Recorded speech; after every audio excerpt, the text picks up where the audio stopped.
원장님, 술을 마신 다음 날에 운동하는 것이 좋을까요? 네, 술을 마시고 나서 우리가 운동을 하는 분들이 있습니다. 내가 오늘 술까지 마셨으니까 운동이라도 해야 내 몸의 건강을 유지할 수 있지 않을까. 그러니까 술을 마셨으니까 우리가 이제 약간의 죄책감이 드는 거죠. 그래서 운동을 또 그날 과하게 하는 경우가 있습니다. 그런데 저는 술을 많이 마신 날에는 운동을 하지 말라고 그렇게 얘기를 합니다. 왜 그러냐면 여러분들 술을 마시고 나면은 몸이 피곤하겠죠. 네, 사실 저도 이제 젊어서 술 꽤나 마셨던 사람인데 사람들이 이런 얘기를 합니다. 나이가 들면 이제 체력이 안 돼서 술을 못 먹겠다. 그러니까 젊었을 때는 우리 알코올을 대사하는 그런 어떤 간의 기능이나 능력이 좋지만 나이가 들면서 모든 신체 기능이 떨어지는데 간의 기능도 예외일 수는 없습니다.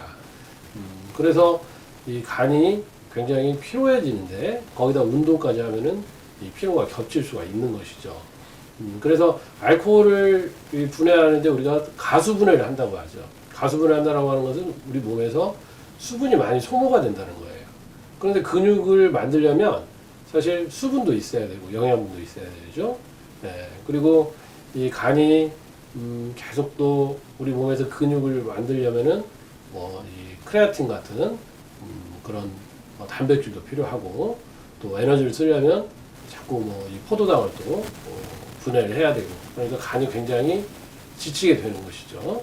네. 그런데 이때 우리가 운동까지 한다면은 엎친데 이제 덮친 경우로 몸이 굉장히 피로해질 수 있습니다. 그러면 간에서 우리가 면역에 관련된 그런 알부민의 합성도 잘 안 되고 또 혈액 응고도 잘 안 되고 혈액 응고인자 이런 걸 잘 생산해내지 못하기 때문이죠. 그리고 사실 술을 너무 많이 마시면은 이 몸에서 이 테스토스테론의 분비가 떨어집니다. 이게 테스토스테론은 이제 남성 호르몬인데 사실 술을 적당히 마시면 우리가 성욕도 좀 증진이 되고 남성 호르몬 분비도 많아질 수 있는데 이게 너무나 세지면은 이 술이 사람을 먹는 거예요. 네. 그렇게 돼서 이 테스토스테론의 분비가 오히려 줄어들고 그러다 보면 근육이 또 잘 발달을 하지 못하게 됩니다. 그래서 한의학에서 뭐라고 얘기하냐면 이 소화 생기, 작은 불, 우리 몸의 생리적인 불은 신진대사나 이런 기운을 좋게 하고 생기게 하는데 장화, 식기, 이 큰 불은 우리 몸의 기운을 오히려 잡아먹는다 이렇게 얘기를 하거든요. 그래서 적당한 정도의 술을 마시는 것은 괜찮겠지만 과도한 술을 마셨다, 취하게 마셨다 이럴 때는 절대 운동을 하면 안 되고 또 더 중요한 것은 안전사고가 날 수 있다는 것이죠.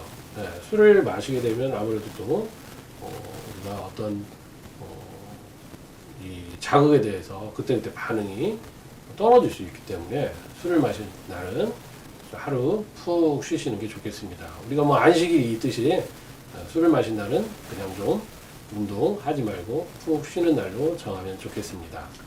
네, 알겠습니다. 네, 감사합니다.